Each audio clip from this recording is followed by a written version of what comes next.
The scale and horror of the Russian invasion in Ukraine is unimaginable, and the conflict will have implications for years to come.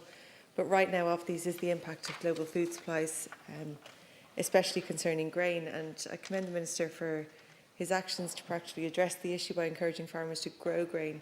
But we're eager to hear, I think, how that will work. And like Deputy Murphy mentioned, the issues around food security in general. In my first speech in this House, I focused on food security, and then again soon after in the early days of the pandemic with the stand-in minister, or the Minister Creed stayed in at the time. But it's clear that the department didn't learn from that crisis, but perhaps it will learn from this one. Despite having such an extensive agriculture sector, we rely so heavily on food imports.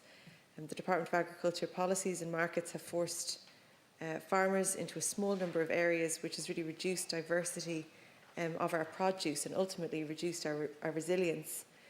Prior to the Ukraine crisis, there was already a real need to shift away from producing feed grain and scale up the production of food grain for direct human consumption. There's a real policy need to scale up local and indigenous nature-friendly food production. Increased Irish food production of cereals and pulses, fruit and veg would make Irish agriculture more environmentally friendly, would support Irish producers, and crucially at this point would improve our food security and sovereignty. But Minister, pivoting quickly to tillage will be a challenge for the sector, but it needs to happen now if we're to have a grain harvest next year. Obviously there's a lot of unknowns, but existing tillage farmers often face price volatility and unfair trading practices, so growers will need support. And I'm wondering if you can outline the support that, the steps the department will be taking to ensure that support. And I'm wondering, it seems like it has, but has the situation kind of prompted a shift in yours and Minister McConalogue's and the department's thinking towards ensuring food security? Like the other deputy mentioned in relation to fertiliser, there's ways we need to move away from our reliance on that. And of course, sorry, thank you, Minister. And I'd like to start by thanking Deputies Burke and Kearns for raising this really important topic. And the illegal invasion of the Ukraine places the people of Ukraine foremost in our minds, and the dreadful plight that they currently face. The related grain and fertiliser supply issues have led to discussions across Europe and on the issue of food security and associated disruption to supply lines. These issues were discussed by EU agriculture ministers at an extraordinary Agri-Fish Council meeting last week. An appropriate response is being considered by the EU Commission. On the back of that, we expect some proposals to support the agri-food sector from the EU Commission in the coming days. We do expect that we will continue to benefit from the free movement of food products, and we will continue to import and export food products within the EU. A contingency plan was developed at the EU level during the COVID crisis to ensure that EU citizens do not face food shortages during crisis. A key part of this plan was the establishment of a European food security preparedness and response mechanism to ensure exchange of information and strengthen coordination on supply chains. Ireland will be an active participant in this mechanism and will be working with EU colleagues to ensure a common European response. The first meeting of that group takes place tomorrow, March 9th, and is specifically to discuss the food security impact of the energy and input price increases and the impact of the situation in Ukraine. At a national level, we have established a rapid response unit within the Department of Agriculture to actively monitor the impact on agri-food supply chains and inflationary pressures arising from the developing situation in Ukraine. A comprehensive information pack for farmers and their advisors on soils, nutrients and fertilisers has been put together by Teagasc in conjunction with my department. A series of 20 fact sheets were made available at the start of this year on how to optimise the use of nutrients and to help farmers address the challenge of maintaining their farm outputs in the face of rising fertiliser costs and reduced availability. We also met with the farm bodies this evening to discuss all possible options available to manage disruptions to the feed supply chain. Officials from the Rapid Response Team are engaging with all parts of the feed and fertiliser industry, and we will be meeting them at ministerial level also in the coming days. There were a range of issues discussed at this evening's meeting, with the focus very much centred on feed, fertiliser and fuel. We cannot look at any part of this crisis of spiralling input costs in isolation, and every option has to be on the table to ensure our farm systems are robust and prepared for the challenges in the year ahead. That is why we have agreed to form a group headed by Teagasc, but including all stakeholders, to focus on potential responses. And among these is the possibility of asking farmers, particularly tillage farmers, to grow more crops in parts of the country where that is suitable. That measure won't be compulsory for farmers. Obviously, different parts of the country have different strengths in terms of their agricultural activity. Some areas have better ability to grow tillage crops, others grass, and other forage crops that could be used for outwintering cattle to take some of the pressure off silage demands next winter. In terms of the tillage sector, we are fortunate that the area of higher yielding winter sown crops is estimated to be higher for the coming harvest due to favourable autumn planting conditions. We are also very aware of the short timeline we have in the 6 to 8 week window for spring crop establishment.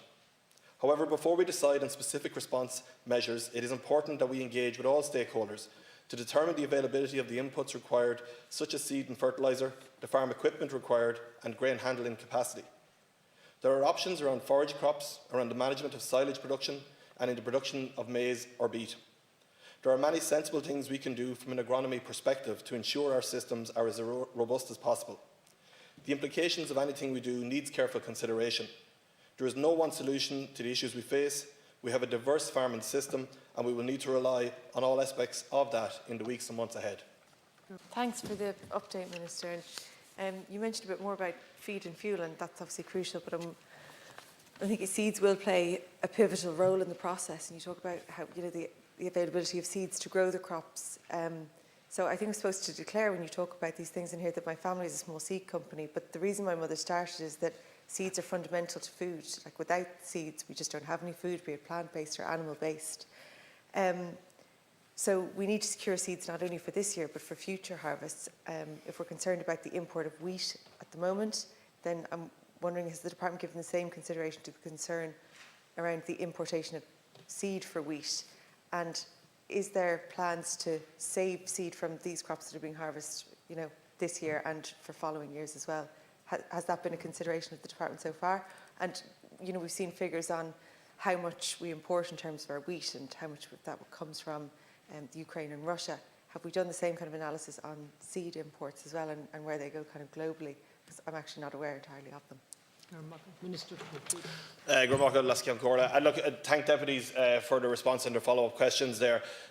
To touch on them, Deputy Burke, in relation to EU, the response, the deviation in crop rotation, these are all issues that are being looked at, and the potential response for them will be worked through. Everything is being looked at, I understand, at an EU level.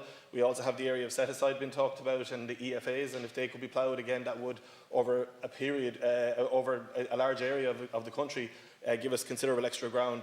And these are all issues that we and my officials in the department, and Minister McConalogue and Hackett and I, are continuing to engage with at a European level to try and get the maximum flexibility there for an appropriate response in that regard. And I would hope to have more clarity on that and the type of supports package that might be in place from the EU in the very near future and in the coming days.